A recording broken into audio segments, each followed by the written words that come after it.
దళిత మేధావులతో నేను కలిసి వచ్చిన వాడిని, వారితో నడిచిన వాడిని.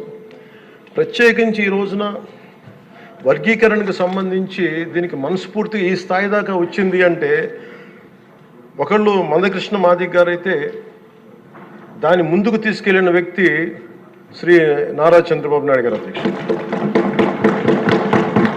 ప్రత్యేకించి మేము హైదరాబాద్ రోడ్ల మీద మేము తిరుగుతున్నప్పుడు మందకృష్ణ మాదిగ గారు అప్పుడు మాదిగ కులానికి వన్నె తెచ్చిన, ఆత్మగౌరవం అనే నినాదం తెచ్చిన మందకృష్ణ మాదిగ గారికి మనస్ఫూర్తిగా నేను వారికి నా ధన్యవాదాలు తెలుపుతున్నాను అధ్యక్ష. ఎందుకంటే ఒక చిన్నబుచ్చుకునే తరం నుంచి మిగతా కులాలకి ఏమాత్రం సర్నేమ్స్ అని అన్ని కులాలు పెట్టుకుంటాయి, కానీ మాదిగ కులం పెట్టుకోవాలంటే ఇబ్బంది పడే పరిస్థితుల్లో నేను మాదిగాని చెప్పగలిగే గుండె ధైర్యంతో, ఆత్మగౌరవంతో దాన్ని ముందుకు తీసుకెళ్లిన మందకృష్ణ మాదిగ గారిని అసెంబ్లీ సాక్షిగా మనస్ఫూర్తిగా వారిని అభినందిస్తున్నాను అధ్యక్ష.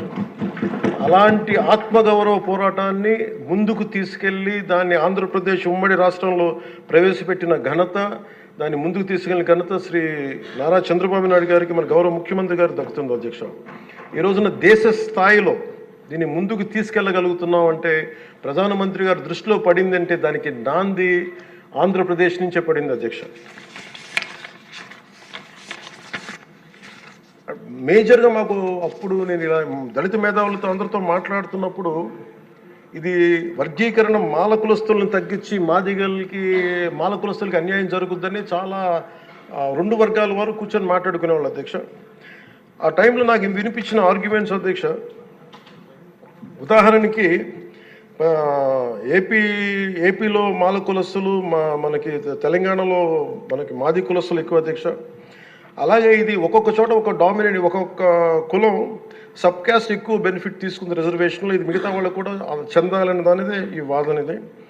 ఉదాహరణకి రాజస్థాన్లో అయితే మేఘవాల్స్, జాటోస్ ఎక్కువ తీసుకుంటారు రిజర్వేషన్లో, భైరవ కులస్తులు కానీ కోలీస్ కానీ దీన్ని తక్కువ శాతం తీసుకుంటారు, ఇక్కడ వాళ్ళు బెనిఫిట్ అవుతారు అధ్యక్ష రాజస్థాన్లో.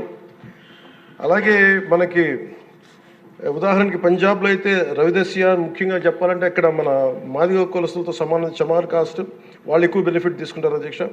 కానీ అక్కడ ఈ రోజున మేజర్ భాగం దీనివల్ల బెనిఫిట్ అయితే అక్కడ బాల్మీకిలు, మజాబీ సిక్కులు, ఇలాగ అనేక విభిన్నంగా ఒక్కొక్క చోట ఉన్న ఈ డామినెన్స్ కావచ్చు, లేదంటే ఎక్కువ శాతం తీసుకోవడం కావచ్చు, ఇట్స్ అ బ్యాలెన్సింగ్ యాక్ట్ అధ్యక్ష. ఇది వీటన్నిటిని గుర్తించి మనస్ఫూర్తిగా ఈ రోజున నారా చంద్రబాబు నాయుడు గారి ఆధ్వర్యంలో ఈ రోజున ఈ ఎన్డీఏ కూటమి ప్రభుత్వం ఈ మా రిజర్వేషన్ వర్గీకరణ బిల్లుని మనస్ఫూర్తిగా జనసేన తరపు నుంచి మనస్ఫూర్తిగా మేమందరం సమర్థిస్తున్నాం అధ్యక్ష. ప్రత్యేకించి నేను మొన్న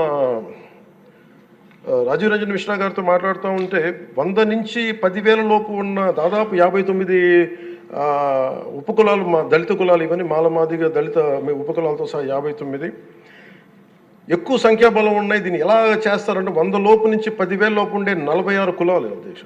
కొన్ని కులాలు దాదాపు 30-40 మంది కూడా ఉన్నారని వారు తెలియజేశారు అధ్యక్ష.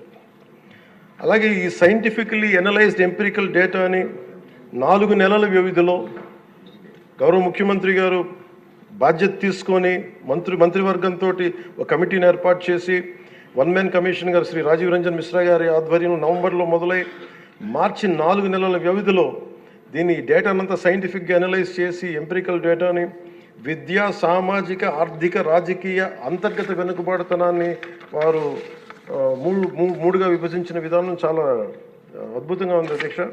ఇది అందరికీ మేలు చేస్తూనే కోరుకుంటున్నాను. మందకృష్ణ గారు వర్గీకరణ ఉద్యమానికి ఆద్యులు. మందకృష్ణ గారు వర్గీకరణ ఉద్యమానికి ఆద్యుడు, వర్గీకరణ సాధన పోరాట సమితి యోధుడు అధ్యక్ష మందకృష్ణ గారు. నారా చంద్రబాబు గారు సైబరాబాద్ సృష్టికర్తే కాదు, వర్గీకరణ రూపకర్త కూడా. శ్రీ మోదీ గారు నయా భారత్ నిర్మాతే కాదు, వర్గీకరణ ఫలప్రదాత కూడా. అందుకని మనస్ఫూర్తిగా ఈ వర్గీకరణ బిల్లుని ముందుకు తీసుకెళ్ళి దీనిని ఆంధ్రప్రదేశ్ అసెంబ్లీలో ఈరోజు ప్రవేశపెట్టినందుకు మనస్ఫూర్తిగా ముఖ్యమంత్రి గారికి, అందరికీ మంత్రివర్గానికి సభ్యులందరికీ మనస్ఫూర్తిగా ధన్యవాదాలు తెలుపుకుంటూ స్పీకర్ గారికి నా హృదయపూర్వక ధన్యవాదాలు తెలియజేస్తున్నాను అధ్యక్ష. ఇప్పుడు చర్చకి మంత్రి గారు జవాబిస్తారు.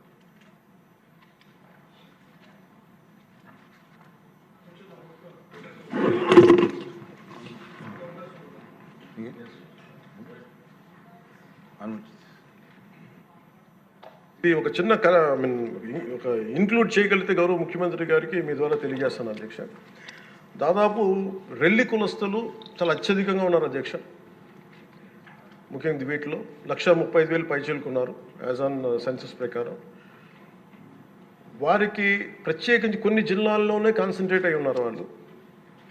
వారికి ప్రత్యేకించి ఒక జిల్లాని యూనిట్గా తీసుకున్న ఇంకోలా తీసుకున్న వారికి కూడా తగు న్యాయం చేయవలసిందిగా కోరుకుంటున్నాను.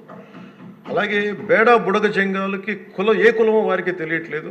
వారికి కూడా మీ ద్వారా గౌరవ ముఖ్యమంత్రి గారి దృష్టికి తీసుకొస్తున్నాను.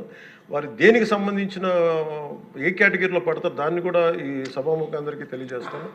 బేడా బుడగ జంగాలు కూడా గుర్తించమని కోరుకున్నాను. అలాగే రెల్లి కులస్తులకు కూడా తగు న్యాయం జరిగేలాగా దీన్ని వర్గీకరణ బిల్లులో వాళ్ళకి న్యాయం జరిగేలాగా అది ఎలా చేస్తారు ఏంటి అనేది అందరూ కమిషన్ సభ్యులు ఉన్నారు, మంత్రివర్గ సహచరులు ఉన్నారు, అందరూ కూడా దీని మీద ఒక బలమైన ఆలోచించి ముందుకు తీసుకుని కోరుకున్నాను. మినిస్టర్ గారు.